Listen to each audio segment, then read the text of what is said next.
Jesus is exhausted today in Mark's 7th chapter, as well he should be. Early in the 6th chapter, Jesus fed 5,000.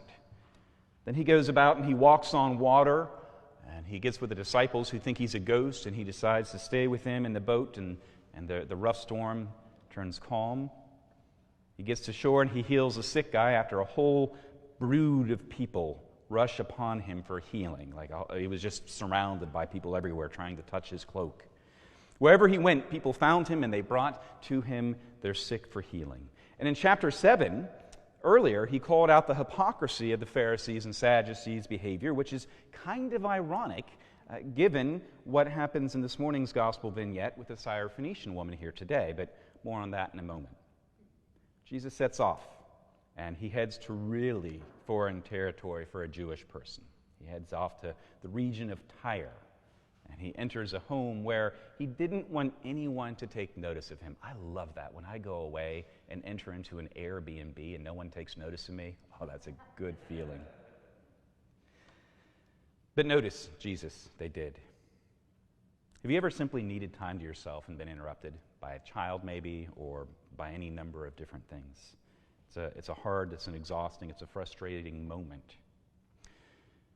But last Sunday, we witnessed Jesus going toe-to-toe with the Pharisees and the Sadducees. His disciples were hungry, and they ignored the tradition of washing their hands before mealtime. The Pharisees observed this faux pas of tradition, and they called Jesus out on it. So the Pharisees and the scribes asked him, "Why do your disciples not live according to the tradition of the elders, but eat with defiled hands?" To which Jesus pointed out their hypocrisy by quoting from Isaiah, "This people honors me with their lips, but their hearts are far from me. In vain do they worship me, teaching human precepts as doctrines. You abandon the commandment of God and hold to human tradition." This morning, in foreign land, in a foreign territory, with a foreign woman, the Syrophoenician woman heard about Jesus' whereabouts, and she had the biggest need, the most pressing need that a parent can experience. Her daughter has an unclean spirit.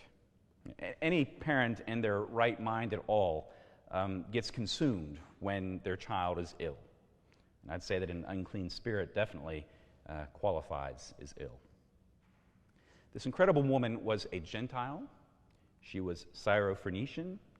She was a woman. And sadly, in Jesus' day, for a Jewish person, that's 3 strikes. Woman, they didn't do a lot for women. Syrophoenician, a foreigner, as well as Gentile. These are 3 big strikes against her. She would stop at nothing, though, to get a healing for her daughter. She begged Jesus, and I can't stand how Jesus responds. Jesus called her a dog.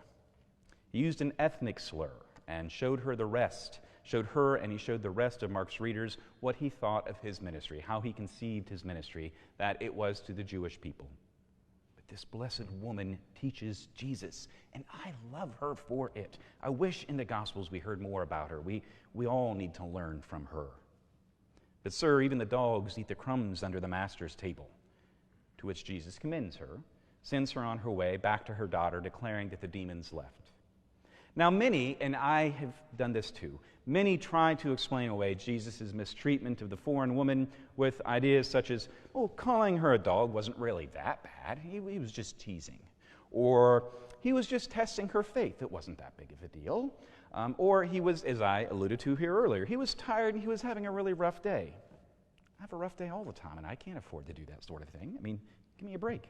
Regardless of Jesus' exhaustion, the reality is that he was a Jew, and this woman was the furthest from a Jew that one could get. Just as in our day, there were biases toward others. And I know that we don't like to think about it, but Jesus wasn't immune. The good news is that Jesus receives help from a foreign woman in a foreign land. That is amazing. This is huge, and this gospel can be really challenging for us to take in.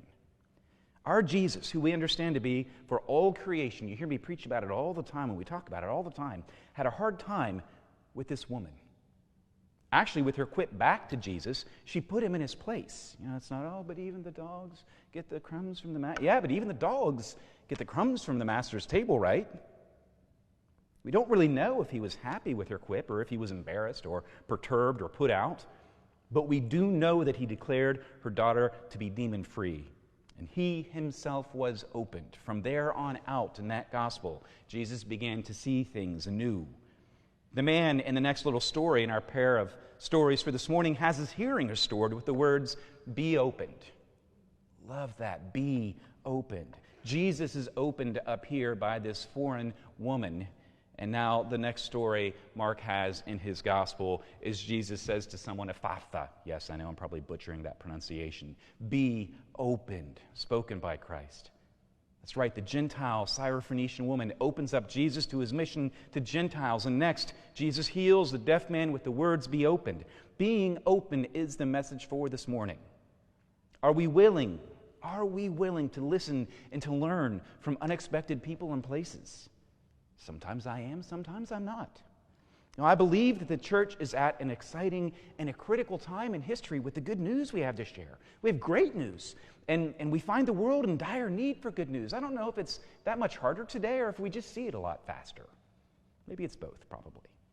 Sometimes, though, I know that I can be slow to listen. I'll go out on a limb. Maybe we can be slow to listen and to learn because we think we have all the answers. How many of you have been around someone who has said as they're driving, I know I said it when I lived back in West Virginia and then I moved to Ohio, but mercy, if the rest of these Ohioans would just drive like I drive, it'd be a lot safer driving condition. Right, exactly. Or maybe you've said it yourself. I don't know. I have some friends in this place I know I'm pretty sure have said it for themselves. We can fail to hear others due to our preconceptions of others, maybe of their religion. The biases. We've all grown up with biases, with politics. Or even last night I watched some good old-fashioned college football rivalry. Oh my gosh, football, that's not good news. Not for Mountaineers, but even good old-fashioned football rivalries. If Jesus can receive help, if he can have the scope of his life mission to be altered or transformed, opened up by a foreigner in a foreign land, then who are we to think that we're okay in our ways? We've got it all down. I don't need to hear your opinion. I've got the answers. It's nuts. Jesus, the young man who just last Sunday criticizes the religious hypocrisy of the Pharisees and Sadducees, is the student today. That's awesome. He's the student as he attempts to brush off the Syrophoenician woman.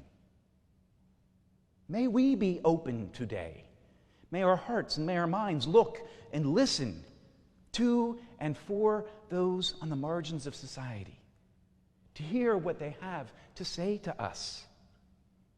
May we have a spirit of humility, a spirit of gentleness, to be able to meet people where they are and to seek to honor them as beloved of God's, to bring to light the needs of those who cannot speak for themselves or may speak but won't be heard. May we see them. May we hear them. Who is missing from our presence? May we recognize that our mission isn't so, and I love you, our mission isn't solely to those in the pews. It is to us in the pews. But it's also to those who are not in the pews. It's to those who haven't yet experienced godly love due to their status in society. Jesus' heart was opened by a foreign woman. The man's ears were opened. His speech was without impediment. May we be open to listening. May we be open to loving. May we be open to meeting Jesus in all we encounter today and watch as the world changes. Be open. Amen.